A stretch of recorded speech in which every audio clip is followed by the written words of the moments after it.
Well, it seemed like a lot of people was impressed with the video I produced earlier on about the left-hand path, demonology, etc.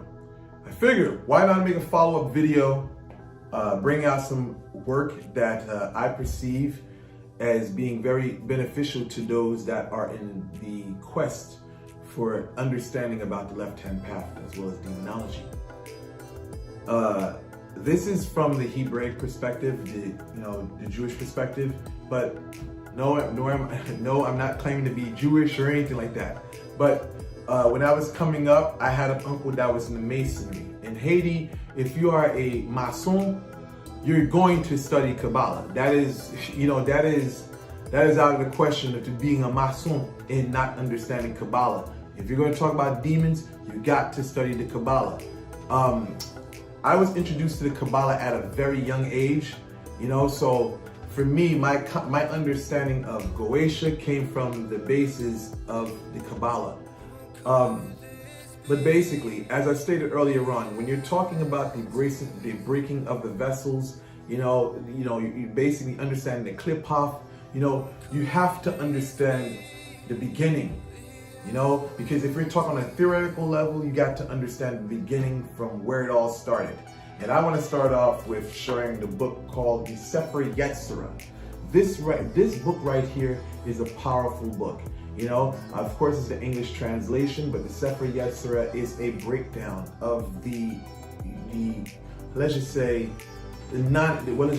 of the Creator coming into existence. The breakdown of the cosmos, from its primeval state into its state which we have to this day. Basically, it takes you to the understanding of the four worlds, Azalut, Barai, Yetzirah, as well as Asaya.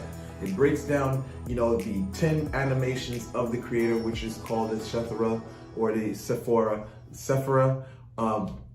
But yes, it takes you into that dynamic, and as well as the breakdown of the 22 letters as being the building blocks of the universe. Of course, this is a very interesting read, but it also gives you an understanding into polarity, understanding how these things work. Again, if you're going to look into the left-hand path, the tree of death, it's good to understand the tree of life from the beginning. But yes, the Bahir. This is a very old body of work.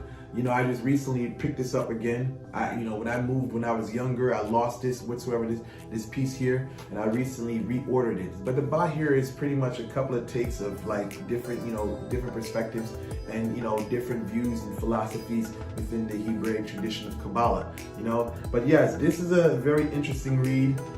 Definitely an interesting read, but nowhere near touching the Sefer Yetzirah. But I'm going to get to this, the meat and potatoes, but I would say this as a foundation. You got to have the Tanakh. If you don't have the Tanakh, you got to have the Torah. The first 5 books of Moses, the Tanakh is pretty much the, oh wow.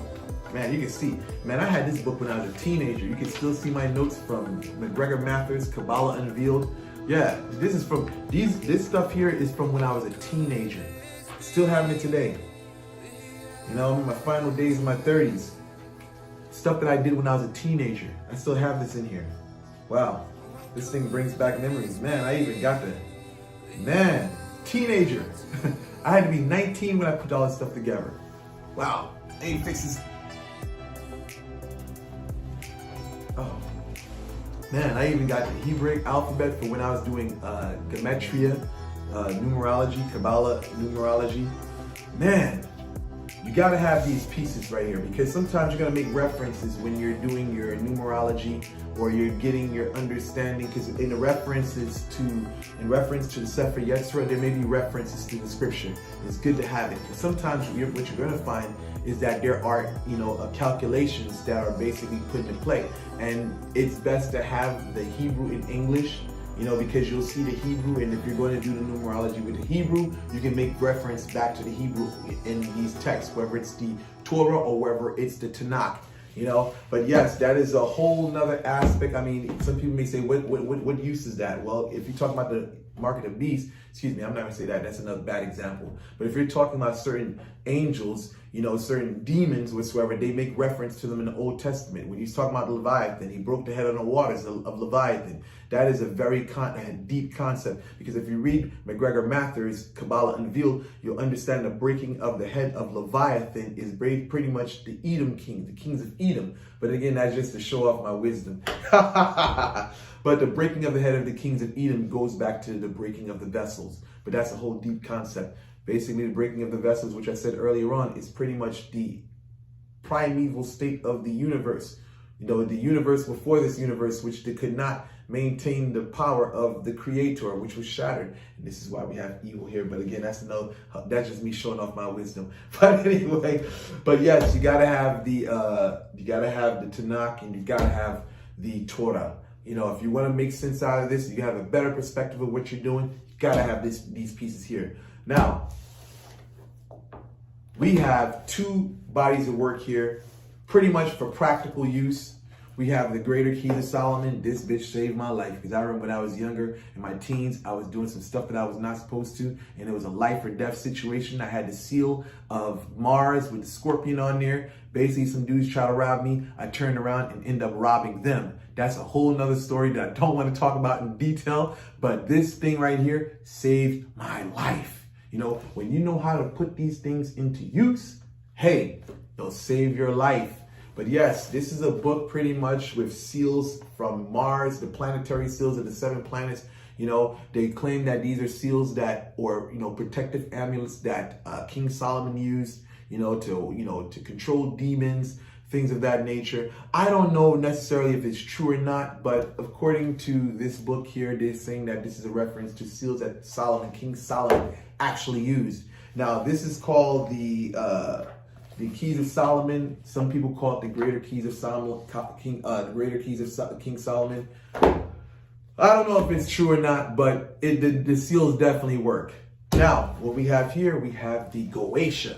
The Goetia is a body of work of demonology from the, Jewish perspective.